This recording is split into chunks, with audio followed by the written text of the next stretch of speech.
Welcome back sa ating channel. Naging mainit nga na usapin di mano sa mundo ng social media. Bistado na nga itong si Lisa Smug sa kababalaghan na kanyang ginagawa dahil sangkot nga ito sa malakihang extortion at siya mismo ang mastermind at protector.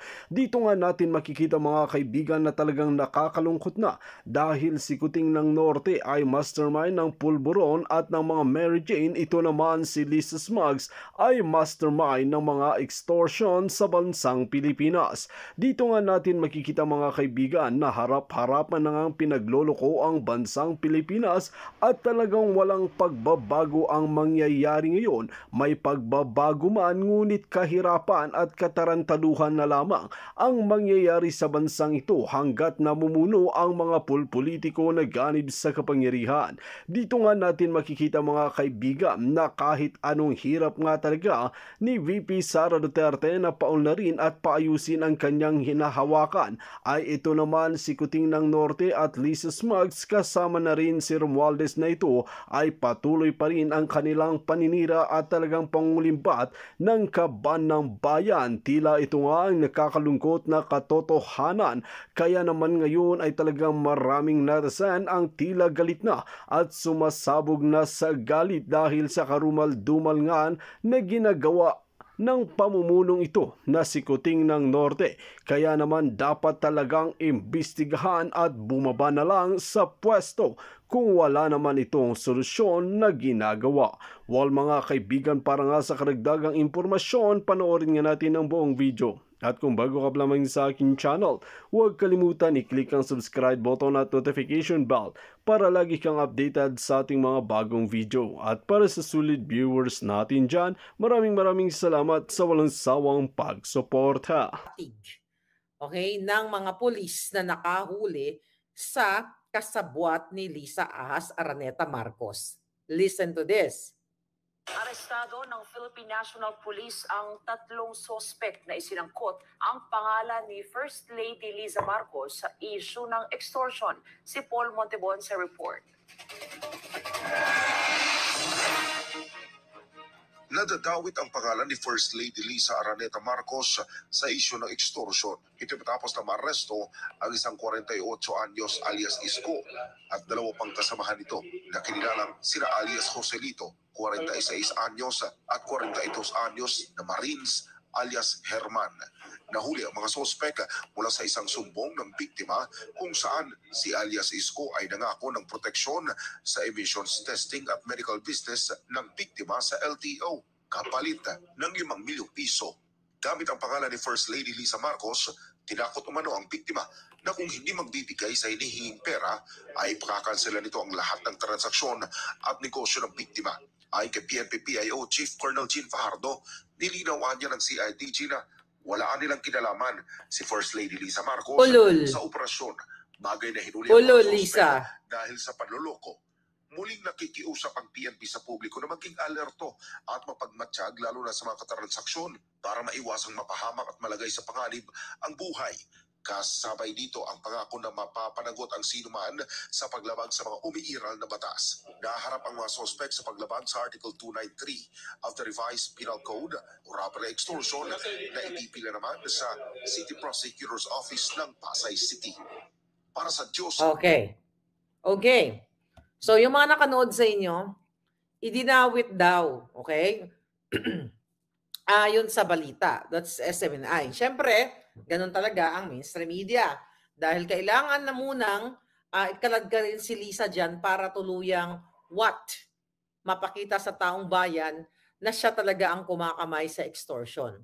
Kung napansin ninyo, mga kababayan, yung balita niyan, kahit sa ibang mainstream media, yung alias Herman, alias, excuse me, yung hindi ni-reveal ng PNP, ng CIDG ang pangalan ng tatlong nasa kote doon sa entrapment. Dahil nga, ang sabi ng mga alias Jose, alias, ano man mga alias ng mga jutang genimis na ito, maliwanag pa sa sikat ng araw. CIDG, PNP, buwaka ng ina ninyo na mga tiwali kayo, bakit may gamit na alias yan? Bakit hindi nyo sinabi ang pangalan ng mga nahuli na hindi yan ginamit ni Lisa Marcos. Kasabwat yan ni Lisa. Yung puki ng buwaka ng inang hinayupak na babaeng yan, okay? Hindi lang mag-asawang sampal ang ibibigay ko, kaladkad. Kakaladkarin ko hanggang kumunoy ang buwaka ng inang yan kung bibigyan ako ng fair, square na laban. Okay? Yung hinayupak na yan hindi lang extortion, lahat pagmamanipula sa eleksyon, pagnanakaw sa loto, lahat ang buwaka ng inang bilyon-bilyon. Ngayon, bakit PNP ayaw nyo i-reveal ang 3 tao na hinuli ninyo na ginamit, na sinasabi ninyo, ginagamit lang ang pangalan ni Lisa Araneta, jutang gininang kawatan sa pinakakawatan at demonyo sa pinakademonyo at hinayupak na dapat nang kunin ng demonyo. Bakit ayaw nyo i-reveal ang pangalan? Bakit pinoprotektahan nyo yung alias-alias na yan? At bakit naka-blurred ang mukha? Mga hinayupak kayo, pag nakakahuli kayo ng mga mandurukot, 50 pesos, 100, 1,000 lang ang dinukot, dinidisplay nyo yung mukha ng mandurukot. Pero yung 3 yan na gumamit, na sinasabi nyo gumamit sa pangalan ni Lisa Marcos, ayaw nyong i-reveal. Bakit? Kasi malalaman ng taong bayan, pag ni-reveal nila, mga kababayan, ang pangalan, let's say, ang pangalan pala ng tao niyan, Joselito Araneta Ledesma. Okay? So makikita ang trace. Hindi lang extortionista yan si Lisa yan. Hindi ang hinayupak na yan, extortionista yan, buwaka ng inang yan. Mga kababayan, open natin ang ating mga billions of neurons. Okay? Nawala ang mga taga-CIDG at wala si Lisa niyan dahil bangag na bangag ng hinayupak na yan. Bakit nila binigyan ng alias yung mga nahuli nila? Bakit alias? Bakit ayaw nila sabihin ang tunay na pangalan ng nahuli nila? Ibig sabihin, pinoprotektahan nila na hindi matrace ng taong bayan na the moment na binigay nila ang pangalan ng nahuli ay si, let's say for example, Joselito Araneta Ledesma, Herman Yulo Araneta, you know? So with that, pag nalaman natin, makukonek natin na yung mga pangalan yun na nahuli na nag-extort ng pera ay kamag-anak ni Lisa or kaibigan niya o what, you know, matitrace natin yung connection. So ibig sabihin, hindi maglalakas loob yung mga extortionista na yan na gagamitin ang pangalan ni Lisa. Kasi si Lisa mismo ay isang extortionista, kawatan at pinuno ng mafia at sindikato, yung buwaka ng inang bilyon-bilyon, tangina ka Lisa, matatapos ka na. Yan, tangina ka. Matatapos na kay ni Kuting. Ayun, nakarating ka na ngayon dyan, nakarating ka na ng Pilipinas. Matapos nyo, magdeposito kayo ng pera ng bayang mga hinayupa kayo. Sino ang pinaprotektahan nila? Ng mga hinayupak na mga polis na to. Hindi lahat. Yung mga mabait kayo. Hindi kayo kasali. Bakit ayaw nyo i-reveal ang pangalan? Bakit? Kasi malalaman ng taong bayan na talagang extortionista si Lisa Araneta Buwaka ng Jenines. Tigilan nyo na nga kaming kahayupan ninyo. Hindi na namin kayo patatagalin dyan. Believe me, Lisa, hindi ka na aabuti ng Paskong hinayupa ka. Hindi ka aabuti ng Pasko, papantay ang paa mo. Hayop ka. Bakit, mga kababayan? Okay? Yung satanas na yan, hindi lang yan sabit sa extortion. Extortionista yan. Lahat ng kahayupan nasa kanya. Kaya kayo, hirap na hirap kayo sa buhay ninyo ngayon. Lalo kayo nahirapan dahil ninanakaw ni Lisa Araneta Marcos ang pera ninyo. Pinagpaparty, tinatago kung saan-saan at sa loto sila rin ang nananalo. Kaya ang hinayupak na yan, dapat nang hindi magtagal dyan sa Malacanang. Kumilos na kayo, mga kababayan. Nahuli na? Kinover pa?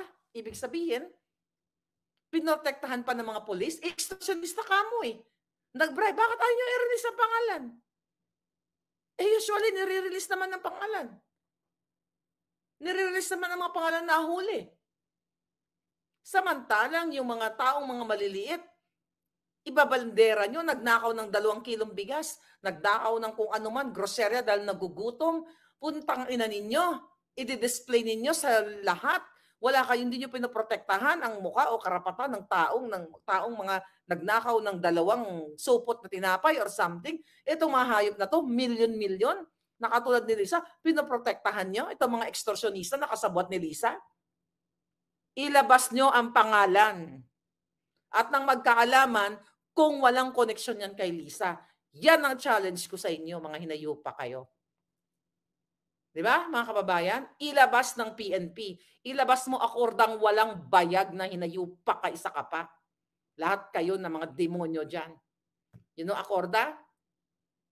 Ginipit si General Macanas, kinasuhan. Hindi ka mananalo, akorda, sa kaso mo. I'm telling you, lahat ng pagigipit niyo sa amin, hindi kayo mananalo, mga hayop kayo. Dahil kakampi namin ang langit, tandaan nyo yan. At demonyo ang kakampi nyo. Kahit kailanman hindi magwawag yan, demonyo sa kabutihan. Ngayon, mga palangga, mafia ang gobyerno, sabi ni Balitang Hitad. Okay? So ngayon, mga kababayan, whiskey ang pangmumog ni Lisa Ahas. Pag-usapan natin ang whiskey. Ito. Nag-blind item si Attorney Trixie Angeles. Actually, nawindang ako. Alam mo, Attorney Trixie, nakakaloka ka. Nakakaloka itong Attorney Trixie kasi, alam mo, nung pinost ni Attorney Trixie, tinatignan ko lang ngayon kanyang post, Trixie Luminous, okay? Naloka talaga ako sa'yo, palangga. Bakit ako naloka sa'yo? Kasi nag-post siya ng bonggang-bongga. Okay, baka hindi nyo pa nabasa yung iba. Okay? Ba't na wala si Attorney Trixie ngayon dito? Okay. Kaya pala mali spelling. Okay. Okay. Ang post ni Palangginging, ito. Nag-post siya kahapon. Kahapon ba yun? Yeah, 1 day ago. Ayan sabi ni Attorney Trixie. Nakita nyo ba? Ba't ang labo? Ba't naka-blurred ba ako? Oh yeah. Sabi dito, sabi ni Attorney Trixie, wine for breakfast, whiskey for lunch, tequila and vodka for dinner. Hula who? Hindi government official. Alam mo, nawindang ako kasi nung pinost mo yan, Attorney Trixie, sabi pa lang ng aking source, pero bubuuin ko yung kwento. Kasi sa'yo blind item. Yan yung sinasabi ni Attorney Trixie Angeles dyan. I see Liza Araneta Marcos na ang kanyang pinangmumumog sa umaga ay wine. Okay? Pagising sa umaga ng puki ng baka ng jutang generous na jutang na yan. Billion. Buwaka ng ina. Kulang pa ang bilyong mura sa'yo, Lisa. Kahit buhay mo, kulang sa kabayaran, sa pambababoy mo sa Pilipinong hinayupak ka. Kahit buong buhay ng pamilya mo, sa lahat ng angkan mo, kulang ang buhay niyong ibayad sa kahayupan na ginagawa niyo sa Pilipino. Sabi dito, wine for breakfast, di ba? Okay. Ang chika boom boom niyan, mga kababayan, Attorney Trixie, baka alam mo na rin ang kwento o baka I'll tell you the story, mga palangga. Kahapon, before yan pinost ni Attorney Trixie, okay, may tumawag sa akin na mga alta na nandoon mismo sa parting yan.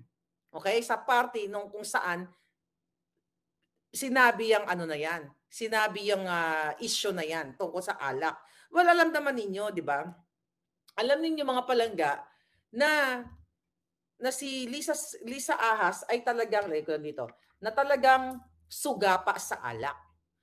Lingid sa inyong kaalaman, mga kababayan, nung time na nanalo na si Kuting Jr., ay may inatasan si Lisa Smugs. Babanggitin ko na yung pangalan. Hindi natin siya palalagpasin. Kasi na-meet ko ito. Joji.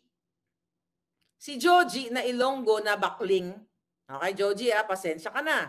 Pero, nandyan ka sa kipay ni Lisa. I'm not gonna say, hindi kita mumurahin. Okay? Mabait ka sa akin nung nagkita tayo. Ikaw, Joji, Forgot, actually binlock niya na yata ako sa Instagram. Si Joji, yung laging nasa likod ni Lisa. Bakling siya, kasama lagi yung mga alta-altahan, mga artista sa Pilipinas. I'll tell you about Joji. Si Joji ay na-meet ko sa inauguration day. In-approach niya ako, Miss Marlica, pinapalo kita, Day. Mabait siya sa akin. Wala man ko problema sa iyo, Gia. Joji, why ko problema sa imo? You were so nice na nakita tayo. Nandoon si Joji sa party nung May 9. Pansinin mo, lagi yan nakabuntot kay Lisa. Kasi magkaibigan sila. Inatasan ni Lisa Marcos si Joji na kontakin ang mga alta katulad Nino. Lahat, mga artista. O pangalanan natin lahat para hindi matrace ni Lisa Marcos. Hindi naman niya matitrace. Inutusan lahat ng mga nag-retoke. Sino-sino yan? Sila Belo. Sino yung isa? Sila Ivy. Basta lahat.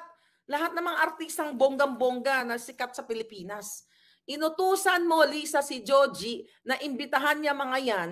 Toka-toka sila bago pa makaupo si Kuting na ilapit ka sa mga alta, mga negosyante at mga artista kasi gusto mo makipag-social climber na kordoroy ang pagmumukha mong buwaka ng inakalisa. Nasasaktan kayo? Ha? Kayo sa kongreso? Ikaw Garin, ikaw Pimentel, ikaw Barbers, tangainan yung tatlo. Lahat kayo. Nasasaktan kayo para kay Lisa na binastos na sinasabi nyo, dapat mag-sorry si Attorney Glenchong dahil sinabi ni Attorney Glenchong sasampalin niya ng mag-asawang sampal o back-to-back. Nasasaktan kayo pero mga hayop kayo, hindi kayo nasasaktan sa ginagawa ni Lisang pagnanakaw sa kaba ng bayan. Hindi kayo nasasaktan sa pinapakalat na pulburon ni Lisa. Hindi kayo nasasaktan sa pag-extort, pagbabribe ni Lisa, ni Marcos Jr. Mga hinayupa kayo, mga taksil sa bayan. Natatakot ba ako sa inyo? Ha? Hindi. Kahit patungan nyo pa ng bilyon ng ulo ko, isang beses lang ako mabuhay sa mundong ito. Putang ina nyo lahat.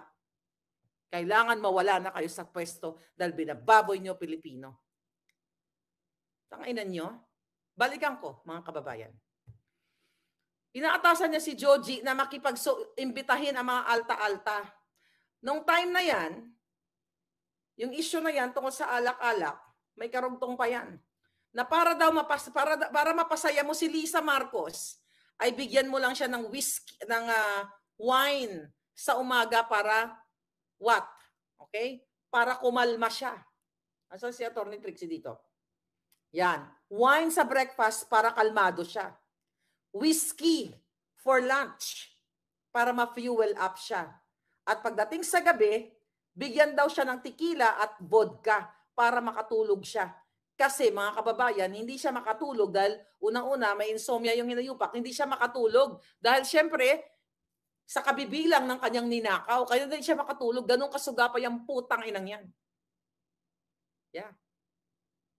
Ngayon, doon sa party na yon, Lisa, kasama pa ang mga asawa ng cabinet secretaries o tangina, hanapin mo kung sino ang nagsabi sa akin. Gurgurin mo silang lahat.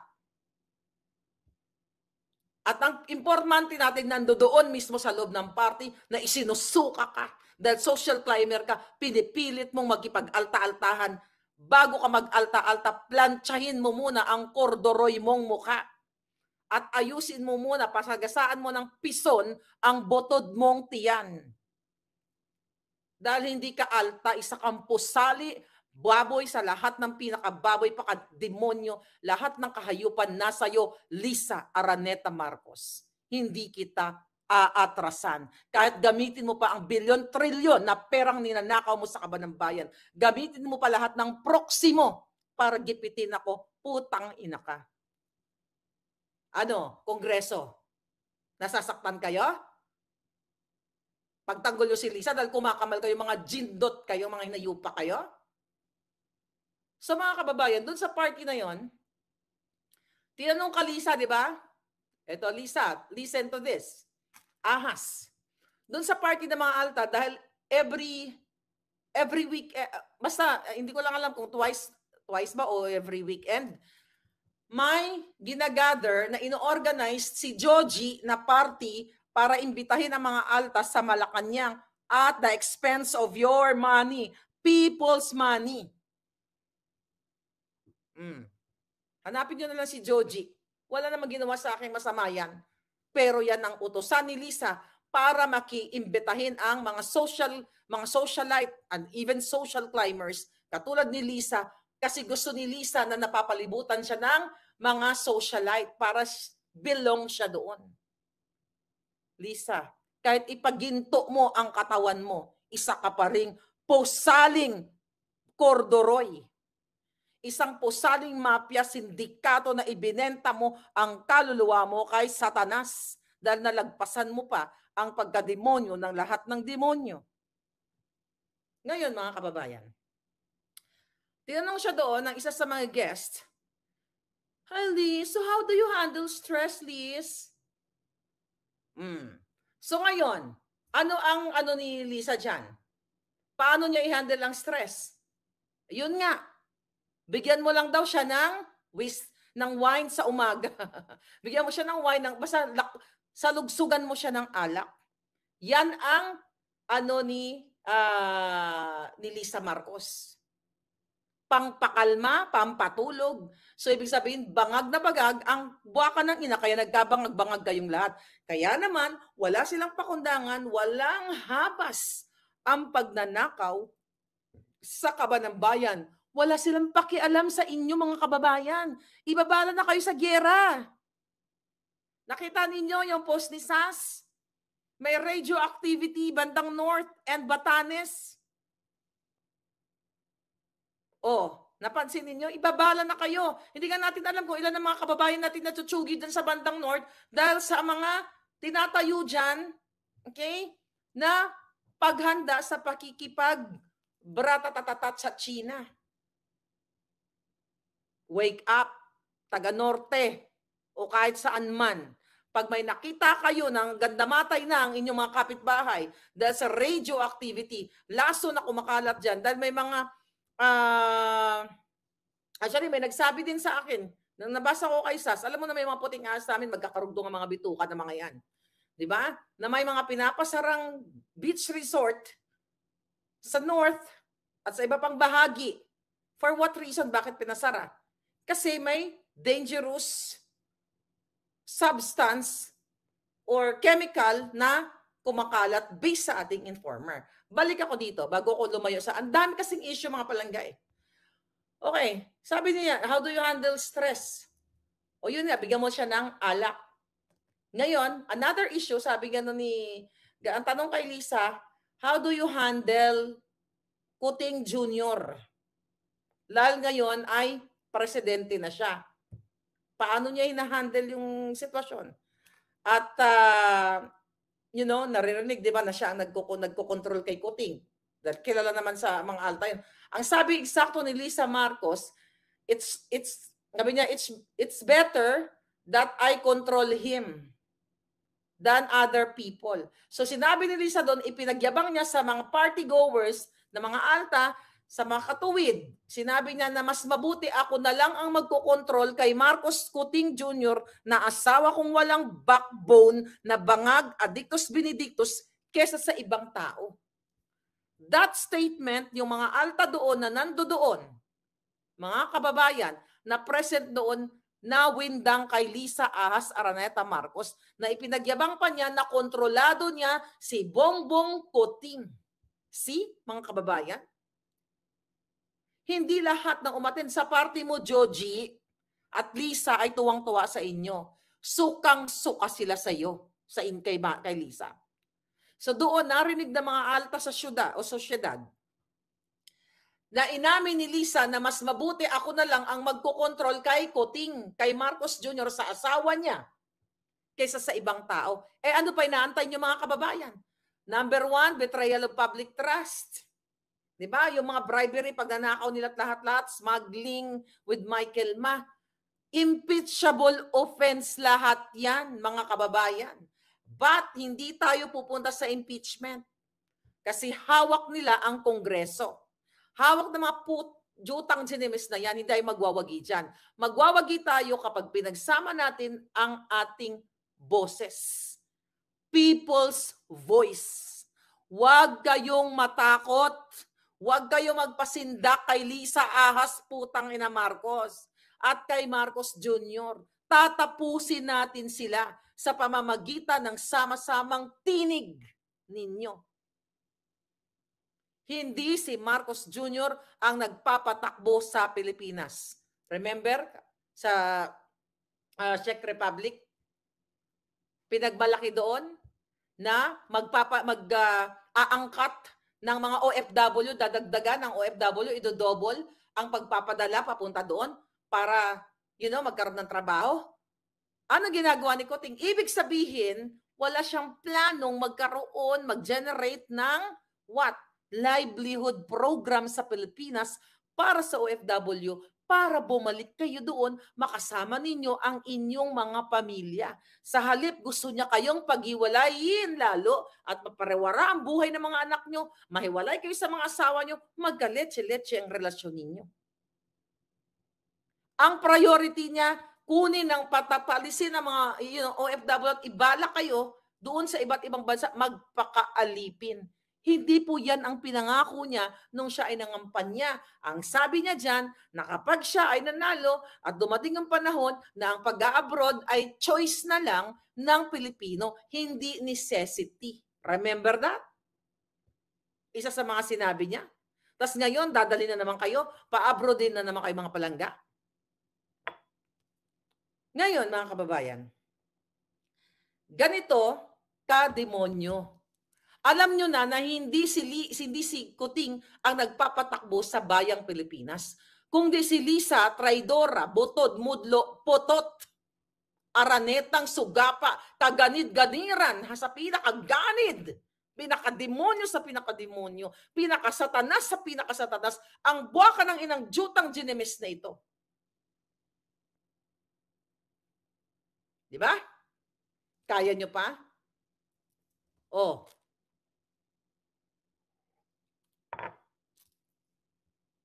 Invest pala para itapon. Tama, magpaalipin. After tax lang para madekwat, sabi ni Chona D. Okay? Emily Gibana, talagang gugutumin tayo ang taong bayan ni Kuting. Alright? Ngayon, mga kababayan, anong ginagawa pa ni Lisa Ahas? Ano man title natin dito? Kinasuhan. Si Atty. Glenn Chong, pinapakasuhan ni Lisa yan sa Integrated Bar of the Philippines.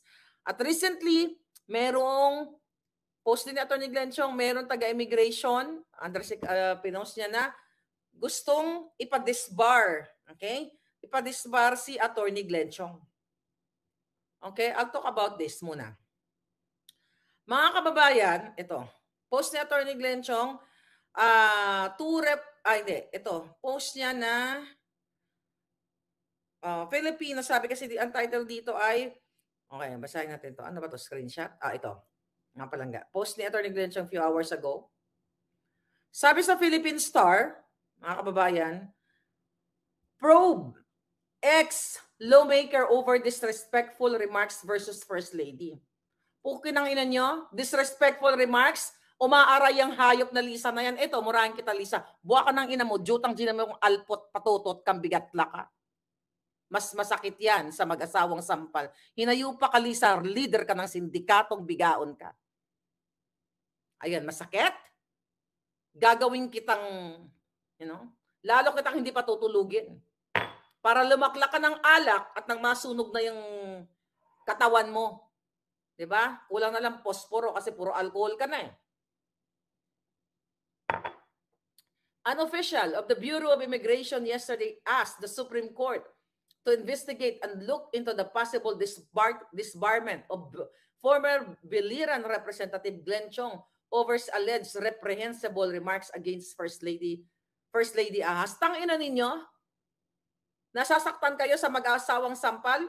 Ang sabi nga ni Atty. Glenn Chong, yun ang expression niya, as a righteous indignation dahil sa outburst, galit sa injustice, pagnanakaw, pagbabribe, pagnanakaw ng boto ng Pilipino. Kaya niya na-utter yung ganong salita, hindi literally, figuratively. Pinaliwanag na namin yan kahapon. Nasasaktan kayo? Ano, sino tong Bureau of Immigration putang ng opisyal na to? In a letter to Chief Justice Alexander Gesmundo, Dito nga natin makikita mga kaibigan karumal-dumal na ginagawa ni Kuting ng Norte sa bansang Pilipinas. Kaya naman talagang matapang na isiniwalat ni Madam Maharlika at tandang itaya ang kanyang buhay para lamang malaman ng taong bayan ang mga karumal-dumal na ginagawa ni Lices Maggs at ni Kuting ng Norte na ito. At talagang dapat nang suportahan natin si VP Sara Duterte para magkaroon ng bagong pagbabago sa bansang Pilipinas na kabutihan. Well mga kaibigan, kung kayo ang tatanungin ano ang inyong mga opinyon, just comment below sa ating comment section at ating pag-uusapan.